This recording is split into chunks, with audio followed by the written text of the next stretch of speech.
So where can drivers go if Uber or Lyft suspends or deactivates them? It's happening every single day. I've never seen so many deactivations, right? And we deal with them at gigrocket.com.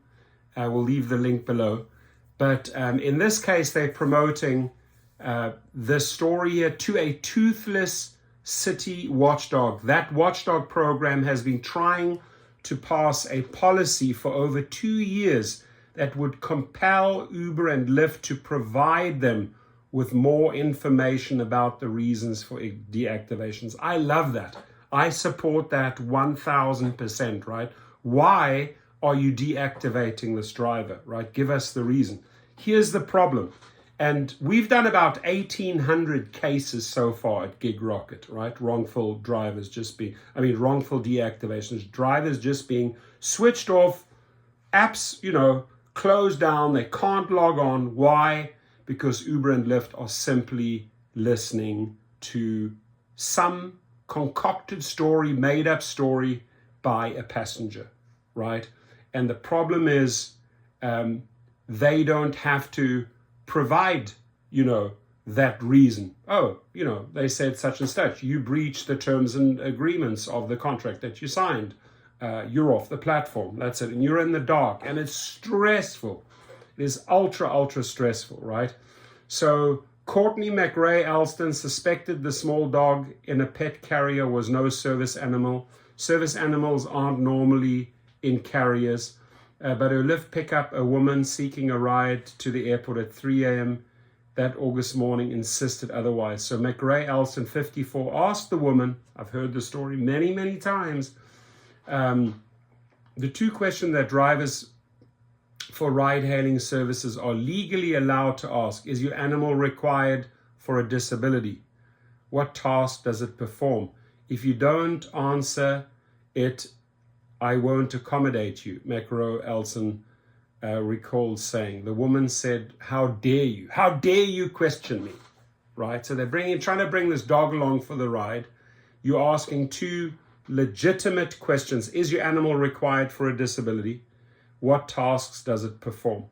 Now, I can guarantee you the story that pet owner, right, probably not for a disability, but they then spin to Uber and Lyft, will get you deactivated.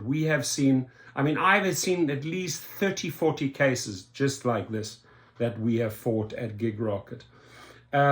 Drivers for ride-hailing services are contractors, not employees. That means they don't have a lot of recourse if Lyft or Uber kicks them off its app. Now, that is true. I do, however, believe when it comes to recourse, we've actually designed a great method that actually gives the driver a lot of recourse. Sometimes actual financial recourse, seeking damages from the company and from the passenger. So we do that in that GigRocket course. But 3 years ago, the city of Portland established a program that is supposed to help mediate such disputes. So McRae Alston went there to contest the deactivation like 73 others have between late 2019 and February of this year. It did her no good. The Portland Bureau of Transportation, TNC Drivers Advisory Committee, and its ombudsperson are toothless watchdogs because they can't compel access to the data underlying driver suspensions. Uber and Lyft say much of that information is proprietary. A policy that would set clear standards for what documentation ride-hailing services must share about incidences and how quickly is itself stuck in limbo, leaving an advisory body that's supposed to advocate for drivers, many of whom are immigrants and people of color, mostly powerless. Alma Raya, a former chair of the advisory committee, saw the policy stagnate for 2 years. The committee would pass recommendations. The bureau goes to talk to Uber and Lyft. It gets watered down. And years down the road, now they're trying to implement it. What is the point? The city contends it's near a resolution. We've been working back and forth with Uber and Lyft staff and the ombudsperson to really nail down what those lines are in terms of balancing privacy and safety for riders and getting all of the information we need to advocate for drivers. There is a little more to be done, but we're very close. Uber notoriously bulldozed its way into Portland market in 2013. It argued that it didn't fit into existing regulations and all but wiped out the city's taxi industry. City regulators were rocked back on their heels and have been trying to course correct ever since. In 2019, late City Commissioner Nick Fish established the TNC Transportation Network Company Drivers Advisory Committee to help advise the city on ride-hailing policy. The city also contacted with an outside law firm to set up an ombudsperson position, someone who could help drivers contest suspensions. Again, if you're in that city, go directly to them. Otherwise, go to Gig Rocket, right? The link is below. It's the deactivated to reactivated course. This is a first of its kind program through Seattle. Does have some procedural regulations in place. Drivers can't go to the Oregon Bureau of Labor and Industry, which does not typically regulate contractors. Drivers can be deactivated for any number of reasons: alleged offensive comments, right? Physical touching, unsafe driving, chronically low ratings, app glitches, or refusing to transport a service animal. There are many, many other reasons that are not mentioned here why they will deactivate you. No matter the reason, drivers for ride-hailing services have little recourse to contest a deactivation if they dispute an allegation because they're given little information from the companies about the incident. That is true. They're given very, very little information. We at Gig Rocket get it out of them. We force it out of them, literally, right? Sometimes they're given no details at all. Raya remembers how quickly she and her fellow committee members noticed a demographic trend in riders filing complaints with the Ombuds office. A lot of people that drove their own cab or taxi ended up switching to Uber and Lyft. That's a lot of immigrant communities and drivers of color. We say deactivation very lightly, but this translates to literally being fired from your job. Beginning in 2019, Raya and the TNC Drivers Advisory Committee began advocating that the city adopt a policy that would require ride-hailing services to divulge more information about deactivations and suspensions. Amen. I'd love to see that at every city. Such as the rider's complaint, all documents, statements, and evidence presented by the rider, and documentation of the company's internal calculus to arrive at a deactivation. Fantastic. If we can get that through, if they can get that through, and that can be duplicated city by city, a lot of people do not have to stress out about deactivations.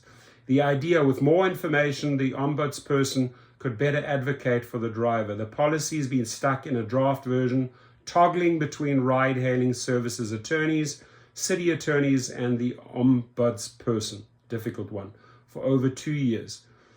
Sally, the ombudsperson, says most drivers filing complaints lack the resources to pursue arbitration and describes the program as the last stop. Uber and Lyft argued to the city that furnishing the ombudsperson certain information about alleged incidents would put riders' safety and privacy at risk. But bottom line is, Uber and Lyft, you're only listening to the rider, right? You're taking whatever the rider tells you face value, believing in that, and then you go ahead and deactivate, right? We need to see the complete story here. A year later, Lyft executive named Elizabeth Gallagher argued in an email to an official that the program did its job already. She argued that the policy would allow access to a wide swath of personally identifying and sensitive information as well as proprietary business data. Mohammed, 31, seems an unlikely driver to retaliate. He began driving for Uber in 2019 and sent most of the income to his mother in India. He went through the Ombuds program but said information provided about the incident was so vague he couldn't present any evidence to dispute it. Right? So if you, again, let me give you a tip here because we've done this so many times. If they don't give you any evidence, right, you're in the dark. I do not know why I got deactivated. they are sitting on some information from the rider. They're not sharing it with you, but you deactivate it, right? It's a frustrating process because deep down, you know you've done nothing wrong.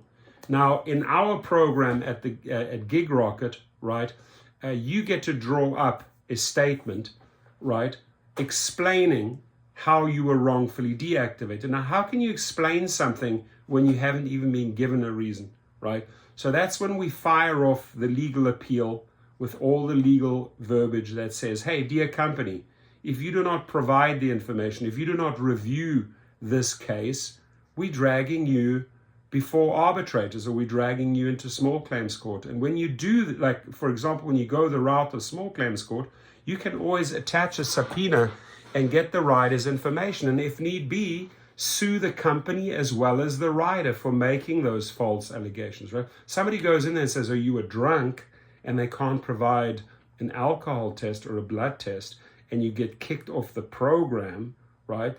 You got to take the company and that rider to the cleaners. So those are all the steps that a gigrocket.com has in place. Again, if you're in this city, again, I would highly recommend you drop by there. But go through this. You'll see multiple drivers. We're not going to go through the whole article, but multiple drivers explain why they were deactivated. Now, here right at the end it says an arbitration ruling doesn't change the law, whereas the court ruling sets a precedent and that impacts how they are going to treat other drivers. So, but with arbitration, you're only talking money. That's why we push 99% of these cases straight to small claims court. In California, for example, you can get up to $10,000, right? $10,000. So you'd bring the damages to the company, if need be, attach the subpoena, sue the rider as well, and then they suddenly start negotiating. It's amazing. Suddenly they start negotiating because they could be possibly paying a high fine, a settlement, and they don't want to get this rider in trouble as well. They don't want to divulge it, so they will negotiate and give you your account back. We've done it over and over again. So go check it out. The link is below. Appreciate everything this organization is doing. Thanks to this lady. And I'm going to leave the link here. So if you're in the city, hit them up. Hit them up. Let's see if they can help you right there. Have a great day. Again, if you have been deactivated, wrongfully deactivated, falsely terminated, reach out to us at Gig Rocket. We'll help you. Thank you.